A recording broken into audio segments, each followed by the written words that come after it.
नमस्कार, आदाब, सत श्री अकाल। आज मैं आपको सुनाने जा रही हूँ मुंशी प्रेमचंद जी लिखित कहानी बड़े घर की बेटी।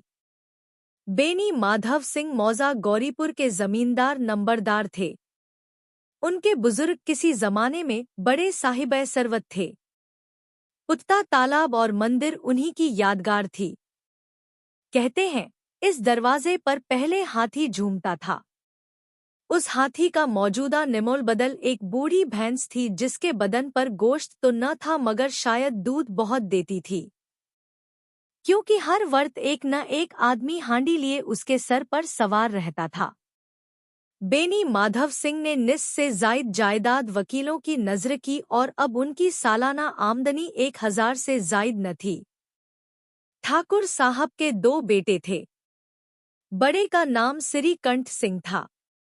उसने एक मुद्दत-ए-दराज की जानकारी के बाद बीए की डिग्री हासिल की थी और अब एक दफ्तर में नौकर था।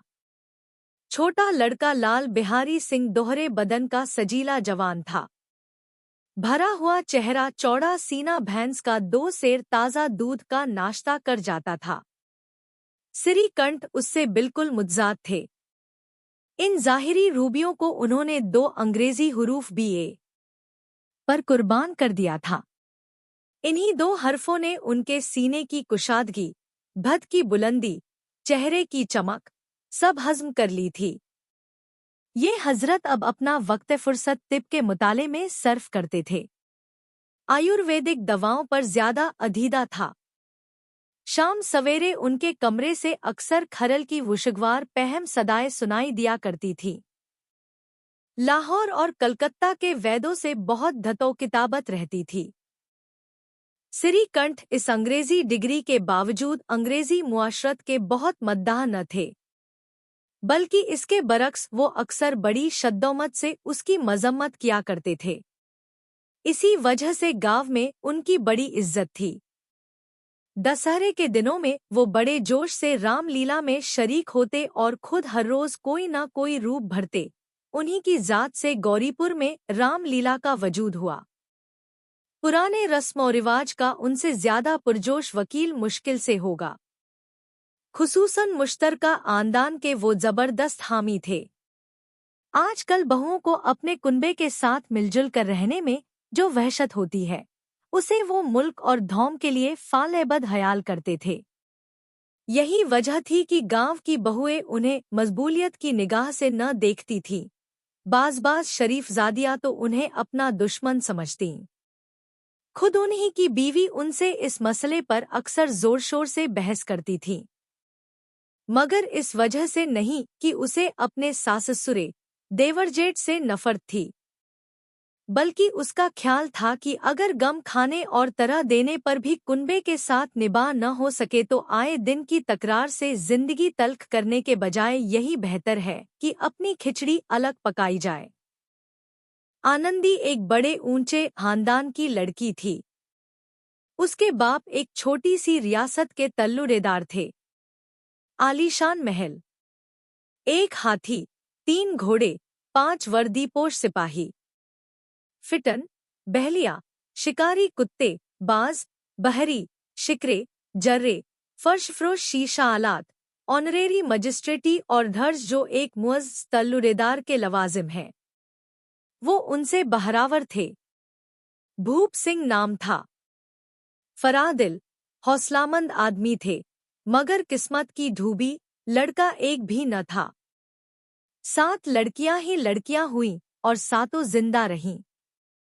अपने बराबर या ज्यादा ऊंचे खानदान में उनकी शादी करना अपनी रियासत को मिट्टी में मिलाना था। पहले जोश में उन्होंने 3 शादियां दिल खोल कर की, मगर जब 15-20 हजार के मरूज हो गए तो आंखें खुली, हाथ पैर पीट लिए। आनंदी चौथी लड़की थी, मगर अपनी सब बहनों से ज्यादा हसीन और नेक। इसी वजह से ठाकुर भूप सिंह उसे बहुत प्यार करते थे। हसीन बच्चे को शायद उसके माँ बाप भी ज्यादा प्यार करते हैं। ठाकुर साहब बड़े पसौपेश में थे कि इसकी शादी कहाँ करें। न तो यही चाहते थे कि धर्ज का बोझ बने और न यही मंजूर था कि उसे अपने आप को बदकिस्मत समझने का मौका मिले। एक रोज श्रीकंठ उनके पास किसी चंदे के लिए रुपया मांगने आए। शायद नागरी प्रचार का चंदा था। भूप सिंह उनके तौर-ओ-तरीक पर रीझ गए, खींचतान कर जायचे मिलाए गए और शादी धूमधाम से हो गई। आनंदी देवी अपने नए घर में आईं तो यहाँ का रंगढंग कुछ और ही देखा। जिन दिलचस्पियों और तफरीहों की वो बचपन से आदी थी, उनका यहाँ वजूद भी न था। हाथी घोड़ों का तो जिक्र क्या, कोई सजी हुई खूबसूरत बहली भी न थी।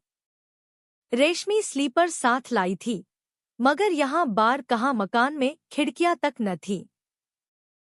न जमीन पर फर्श न दीवारों पर तस्वीरें, ये एक सीधा सादा दहनानी मकान था। आनंदी ने थोड़े ही दिनों में इन तब्दीलियों से अपने तई इस ददर मानूस बना लिया, गोया उसने तकल्लुफात कभी देखे ही नहीं। एक रोज दोपहर के वक्त लाल बिहारी सिंह 2 मुर्दाबिया लिए हुए आए और भावत से कहा, जल्दी से गोश्त पका दो, मुझे भूख लगा है। आनंदी खाना पकाकर उनकी मुंतजिर बैठी थी। गोश्त पकाने बैठी मगर हांडी में देखा तो घी पाव भर से ज्यादा न था। बड़े घर की बेटी, किफायतशियारी का सबक अभी अच्छी तरह न पड़ी थी। उसने सब घी गोश्त में डाल दिया। लाल बिहारी सिंह खाने बैठे तो दाल में घी न था। दाल में घी क्यों नहीं छोड़ा? आनंदी ने कहा, घी सब गोश्त में पड़ गया। लाल बिहारी, अभी परसों घी आया है। इस ददर जल्द उठ गया। आनंदी, आज तो कुल पाव भर था, वो मैंने गोश्त में डाल दिया।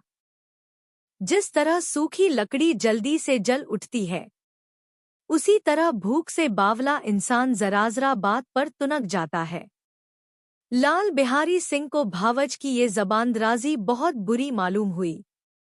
तीखा होकर बोला, मैके में तो चाहे घी की नदी बहती हो। औरत गालियां सहती है, मार सहती है, मगर मैके की निंदा उससे नहीं सही जाती। आनंदी मुंह फेर कर बोली, हाथी मरा भी तो 9 लाख का, वहां इतना भी रोज नाइकहार खा जाते हैं। लाल बिहारी जल गया, थाली उठाकर पटक दी और बोला, जी चाहता है कि तालू से जबान खींच ले। आनंदी को भी गुस्सा आ गया, चेहरा सुर्ख हो गया। बोली, वो होते तो आज इसका मजा चखा देते। अब नौजवान उजड़ ठाकुर से जब्त न हो सका। उसकी बीवी एक मामूली जमींदार की बेटी थी। जब जी चाहता था उस पर हाथ साफ कर लिया करता था। खड़ाऊ उठाकर आनंदी की तरफ जोर से फेंकी और बोला, जिसके गुमान पर बोली हो, उसे भी देखूंगा और तुम्हें भी। आनंदी ने हाथ से खड़ाऊ रोकी, सर बच गया, मगर उंगली में सख्त चोट आई। गुस्से के मारे हवा के हिलते हुए पत्ते की तरह कांपती हुई अपने कमरे में आकर खड़ी हो गई। औरत का जोर और हौसला गुरूरो इस शौहर की जात से है, उसे शौहर ही की ताकत और हिम्मत का घमंड होता है। आनंदी भून का घूंट पी कर रह गई। श्रीकंठ सिंह हर शंबा को अपने मकान पर आया करते थे। जुमेरात का ये वादिया था। 2 दिन तक आनंदी ने न कुछ खाया न पिया। उनकी राह देखती रही। आखिर शंबा को हस्बे-मामूल शाम के वक्त वो आए और बाहर बैठकर कुछ मुल्की-ओ-माली खबरें, कुछ नए मुकद्दमात की तजवीज़ें और फैसले बयान करने लगे। और सिलसिला तकरीर 10 बजे रात तक जारी रहा। 2-3 घंटे आनंदी ने बेइंतहा इज़्तिराब के आलम में काटे। बारे खाने का वर्त आया। पंचायत उठी। जब तखलिया हुआ तो लाल बिहारी ने कहा, भैया आप जरा घर में समझा दीजिएगा कि जबान संभाल कर बातचीत किया करें, वरना नाहक एक दिन ढूंढ हो जाएगा।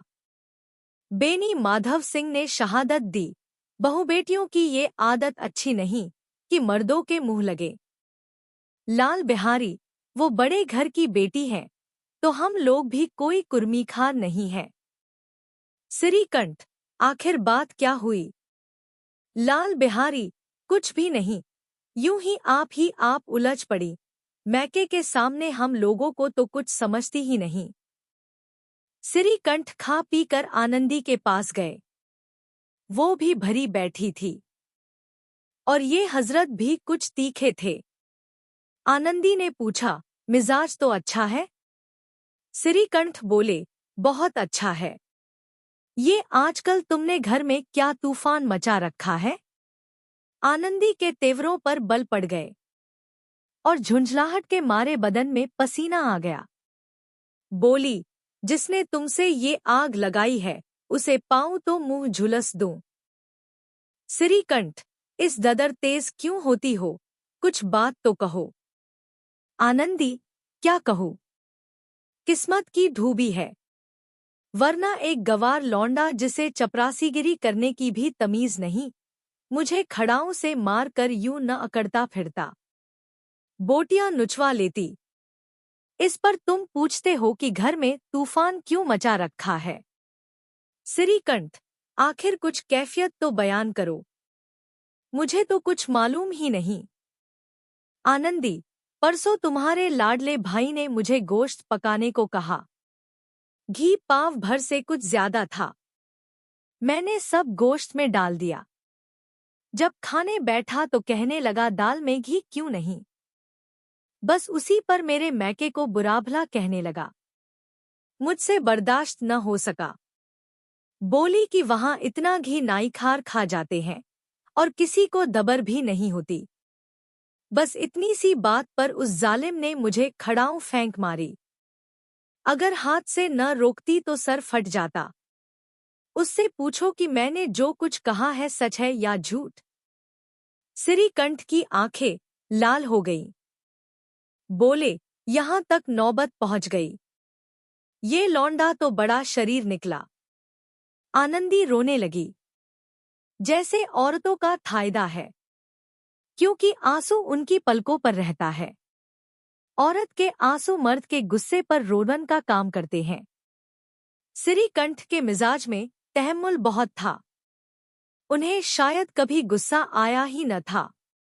मगर आनंदी के आंसुओं ने आज जहरीली शराब का काम किया। रात भर करवटें बदलते रहे। सवेरा होते ही अपने बाप के पास जाकर बोले, दादा अब मेरा निबाह इस घर में न होगा। ये और इस मानी के दूसरे जुमले जबान से निकालने के लिए श्रीकंठ सिंह ने अपने कई हमजोलियों को बारहा आड़े हाथों लिया था। जब उनका कोई दोस्त उनसे ऐसी बातें कहता तो वो मजाका उड़ाते और कहते, तुम बीवियों के ठुलाम हो। उन्हें ढाबू में रखने के बजाय खुद उनके ढाबू में हो जाते हो। मगर हिंदू मुश्तरका आंदान का यह पुरजोश वकील आज अपने बाप से कह रहा था, दादा अब मेरा निबाह इस घर में न होगा। नासेह की जबान उसी वक्त तक चलती है जब तक वो इश्क के करिश्मों से बेखबर रहता है। आजमाइश के बीच में आकर जब्त और इल्म रुखसत हो जाते हैं। बेनी माधव सिंह घबरा कर उठ बैठे और बोले, क्यों? श्रीकंठ, इसलिए कि मुझे भी अपनी इज्जत का कुछ थोड़ा बहुत ख्याल है। आपके घर में अब हठधर्मी का बर्ताव होता है। जिनको बड़ों का अदब होना चाहिए वो उनके सर चढ़ते हैं। मैं तो दूसरे का गुलाम ठहरा, घर पर रहता नहीं, और यहाँ मेरे पीछे औरतों पर खड़ाऊं और जूतों की बौछार होती है। कड़ी बात तक मुजायका नहीं, कोई एक की दो कह ले, यहाँ तक मैं जब्त कर सकता हूँ। मगर ये नहीं हो सकता कि मेरे ऊपर लात और घूंसे पड़े और मैं दम न मारूं। बेनी माधव सिंह कुछ जवाब न दे सके। श्रीकंठ हमेशा उनका अदब करते थे। उनके ऐसे तेवर देखकर बूढ़ा ठाकुर लाजवाब हो गया। सिर्फ इतना बोला, बेटा तुम अक्लमंद होकर ऐसी बातें करते हो। औरतें इसी तरह घर तबाह कर देती हैं। उनका मिजाज बढ़ाना अच्छी बात नहीं। श्रीकंठ, इतना मैं जानता हूँ। आपकी दुआ से ऐसा अहमल नहीं हूँ। आप खुद जानते हैं कि इस गांव के कई खानदानों को मैंने अलहदगी की आफतों से बचा दिया है, मगर जिस औरत की इज्जतो आबरू का मैं ईश्वर के दरबार में जिम्मेदार हूँ, उस औरत के साथ ऐसा जालिमाना बर्ताव मैं नहीं सह सकता। आप यकीन मानिए मैं अपने ऊपर बहुत जब्र कर रहा हूँ कि लाल बिहारी की गोशमाली नहीं करता। अब बेनी माधव भी गरमाए। ये कुफ्र ज्यादा न सुन सके बोले, लाल बिहारी तुम्हारा भाई है, उससे जब कभी भूल चूक हो तुम उसके कान पकड़ो। मगर सिरीकंठ, लाल बिहारी को मैं अब अपना भाई नहीं समझता। बेनी माधव, औरत के पीछे। सिरीकंठ, जी नहीं। उसकी गुस्ताखी और बेरहमी के बाइस दोनों आदमी कुछ देर तक खामोश रहे। ठाकुर साहब लड़के का गुस्सा धीमा करना चाहते थे, मगर ये तस्लीम करने को तैयार न थे कि लाल बिहारी से कोई गुस्ताखी या बेरहमी वडुओं में आई। इसी असना में कई और आदमी हुड्डा तंबाकू उड़ाने के लिए आ बैठे। कई औरतों ने जब सुना कि सिरीकंठ बीवी के पीछे बाप से आमादाए जंग है, तो उनका दिल बहुत खुश हुआ और तरथैन की शिकवामेज बातें सुनने के लिए उनकी रूहें तड़पने लगी। कुछ ऐसे हासिद भी गांव में थे जो इस खानदान की सलाम तरवी पर दिल ही दिल में जलते थे। सिरीकंठ बाप से दबता था, इसलिए वो थतावार है। उसने इतना इल्म हासिल किया, ये भी उसकी धता है। बेनी माधव सिंह बड़े बेटे को बहुत प्यार करते हैं, ये बुरी बात है। वो बिना उसकी सलाह के कोई काम नहीं करते, ये उनकी हिमाकत है। इन दयालात के आदमियों की आज उम्मीदें भर आईं। हुट्ठा पीने के बहाने से कोई लगान की रसीद दिखाने के हीले से आकर बैठ गए। बेनी माधव सिंह पुराना आदमी था, समझ गया कि आज ये हजरात फूले नहीं समाते। उसके दिल ने ये फैसला किया कि उन्हें खुश न होने दूंगा, वह अपने ऊपर कितना ही जब्र हो। यकापक लहजायत क्रीर नर्म करके बोले, बेटा, मैं तुमसे बाहर नहीं हूं, तुम्हारा जो ची चाहे करो। अब तो लड़के से थता हो गई। इलाहाबाद का नौजवान, झल्लाया हुआ ग्रेजुएट, इस घात को न समझा। अपने डिबेटिंग क्लब में उसने अपनी बात पर अड़ने की आदत सीखी थी, मगर अमली मुबाहिसों के दावपेच से वाकिफ न था। इस मैदान में वो बिल्कुल अनाड़ी निकला। बाप ने जिस मतलब से पहलू बदला था, वहां तक उसकी निगाह न पहुंची। बोला, मैं लाल बिहारी सिंह के साथ अब इस घर में नहीं रह सकता। बाप, बेटा, तुम अक्लमंद हो और अक्लमंद आदमी गवारों की बात पर ध्यान नहीं देता। वो बेसमझ लड़का है, उससे जो कुछ धता हुई है उसे तुम बड़े होकर मुआफ कर दो। बेटा, उसकी ये हरकत मैं हरगिज मुआफ नहीं कर सकता।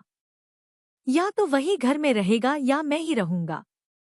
आपको अगर उससे ज्यादा मोहब्बत है तो मुझे रुखसत कीजिए, मैं अपना बोझ आप उठा लूंगा। अगर मुझे रखना चाहते हो तो उससे कहिए, जहां चाहे चला जाए। बस ये मेरा आखिरी फैसला है। लाल बिहारी सिंह दरवाजे की चौखट पर चुपचाप खड़ा बड़े भाई की बातें सुन रहा था। वो उनका बहुत अदब करता था। उसे कभी इतनी जुर्रत न हुई थी कि सिरीकंठ के सामने चारपाई पर बैठ जाए या हुड्डा पी ले या पान खा ले। अपने बाप का भी इतना पासो लिहाज न करता था। सिरीकंठ को भी उससे दिली मोहब्बत थी। अपने होश में उन्होंने कभी उसे घुड़का तक न था। जब इलाहाबाद से आते तो जरूर उसके लिए कोई न कोई तोहफा लाते। मुकद्दर की जोड़ी उन्होंने ही बनवा कर दी थी। पिछले साल जब उसने अपने से डेवये जवान को नागपंचमी के दंगल में पछाड़ दिया तो उन्होंने खुश होकर अखाड़े ही में जाकर उसे गले से लगा लिया था और 5 रुपए के पैसे लुटाए थे। ऐसे भाई के मुंह से आज ऐसी जिगरदोज बातें सुनकर लाल बिहारी सिंह को बड़ा मलाल हुआ। उसे जरा भी गुस्सा न आया। वो फूटकर रोने लगा। इसमें कोई शक नहीं कि वो अपने फेल पर आप नादिम था। भाई के आने से एक दिन पहले ही से उसका दिल हर दम धड़कता था कि देखो भैया क्या कहते हैं। मैं उनके सामने कैसे जाऊंगा, मैं उनसे कैसे बोलूंगा, मेरी आंखें उनके सामने कैसे उठेंगी। उसने समझा था कि भैया मुझे बुलाकर समझा देंगे। इस उम्मीद के खिलाफ आज वो उन्हें अपनी सूरत से बेजार पाता था। वो जाहिल था मगर उसका दिल कहता था कि भैया मेरे साथ ज्यादती कर रहे हैं। अगर श्रीकंठ उसे अकेला बुलाकर 2-4 मिनट सख्त बातें कहते बल्कि 2-4 तमांचे भी लगा देते तो शायद उसे इतना मलाल न होता। मगर भाई का ये कहना कि अब मैं उसकी सूरत से नफरत रखता हूँ, लाल बिहारी से न सहा गया। वो रोता हुआ घर में आया और कोठरी में जाकर कपड़े पहने, फिर आंखें पोंछीं जिससे कोई ये न समझे कि रोता था। तब आनंदी देवी के दरवाजे पर आकर बोला, भाभी, भैया ने ये फैसला किया है कि वो मेरे साथ इस घर में न रहेंगे। वह अब मेरा मुंह देखना नहीं चाहते, इसलिए अब मैं जाता हूँ। उन्हें फिर मुंह ही न दिखाऊंगा। मुझसे जो डता हुई है उसे मुआफ करना। ये कहते कहते लाल बिहारी की आवाज भारी हो गई। जिस वक्त लाल बिहारी सिंह सर झुकाए आनंदी के दरवाजे पर खड़ा था, उसी वक्त श्रीकंठ भी आंखें लाल किए बाहर से आए। भाई को खड़ा देखा तो नफरत से आंखें फेर ली और कतराकर निकल गए। गोया उसके साये से भी परहेज है। आनंदी ने लाल बिहारी सिंह की शिकायत तो शौहर से की, मगर अब दिल में पछता रही थी। वो तबन नेक औरत थी और उसके ख्याल में भी न था कि ये मामला इस ददर तूल खींचेगा। वो दिल ही दिल में अपने शौहर के ऊपर झुंझला रही थी कि इस ददर गर्म क्यों हो रहे हैं। ये डॉफ कि कहीं मुझे इलाहाबाद चलने को न कहने लगे तो फिर मैं क्या करूंगी। उसके चेहरे को जर्द किए हुए थे। इसी हालत में जब उसने लाल बिहारी को दरवाजे पर खड़े ये कहते सुना कि अब मैं जाता हूँ, मुझसे जो कुछ ढता हुई है मुआफ करना, तो उसका रहा सहा गुस्सा भी पानी हो गया। वो रोने लगी। दिलों का मैल धोने के लिए आंसू से ज्यादा कारगर कोई चीज नहीं है। श्रीकंठ को देखकर आनंदी ने कहा, लाला बाहर खड़े हैं, बहुत रो रहे हैं। श्रीकंठ, तो मैं क्या करूं? आनंदी, अंदर बुला लो। मेरी जबान को आग लगे, मैंने कहाँ से वो झगड़ा उठाया। श्रीकंठ, मैं नहीं बुलाने का। आनंदी, पछताओगे, उन्हें बहुत ग्लानि आ गई है। ऐसा न हो कहीं चल दे। श्रीकंठ न उठे। इतने में लाल बिहारी ने फिर कहा, भाभी, भैया से मेरा सलाम कह दो। वो मेरा मुंह नहीं देखना चाहते, इसलिए मैं भी अपना मुंह उन्हें न दिखाऊंगा। लाल बिहारी सिंह इतना कहकर लौट पड़ा और तेजी से बाहर के दरवाजे की तरफ जाने लगा। यकायक आनंदी अपने कमरे से निकली और उसका हाथ पकड़ लिया। लाल बिहारी ने पीछे की तरफ ताका और आंखों में आंसू भरकर बोला, मुझको जाने दो। आनंदी, कहाँ जाते हो? लाल बिहारी, जहाँ कोई मेरा मुंह न देखे। आनंदी, मैं न जाने दूंगी। लाल बिहारी, मैं लोगों के साथ रहने के ठाबिल नहीं हूँ। आनंदी, तुम्हें मेरी कसम अब एक धदम भी आगे न बढ़ाना। लाल बिहारी, जब तक मुझे ये न मालूम हो जाएगा कि भैया के दिल में मेरी तरफ से कोई तकलीफ नहीं, तब तक मैं इस घर में हरगिज न रहूंगा। आनंदी, मैं ईश्वर की सौगंध खाकर कहती हूँ कि तुम्हारी तरफ से मेरे दिल में जरा भी मैल नहीं है। अब श्रीकंठ का दिल पिघला। उन्होंने बाहर आकर लाल को गले लगा लिया और दोनों भाई यूं फूट फूट कर रोए। लाल बिहारी ने सिसकते हुए कहा, भैया, अब कभी न कहना कि तुम्हारा मुंह न देखूंगा। इसके सिवा जो सजा आप देंगे वो मैं खुशी से कबूल करूंगा। सिरीकंठ ने कांपती हुई आवाज से कहा, लल्लू इन बातों को बिल्कुल भूल जाओ। ईश्वर चाहेगा तो अब ऐसी बातों का मौका न आएगा। बेनी माधव सिंह बाहर से ये देख रहे थे। दोनों भाइयों को गले मिलते देखकर खुश हो गए और बोल उठे, बड़े घर की बेटियां ऐसी ही होती हैं, बिगड़ता हुआ काम बना लेती हैं। गांव में जिसने ये वादिया सुना, इन अल्फाज में आनंदी की फयाजी की दाद दी, बड़े घर की बेटियां ऐसी ही होती हैं। यदि आपको कहानी पसंद आई हो तो कमेंट जरूर कीजिए और चैनल को सब्सक्राइब करना ना भूलिए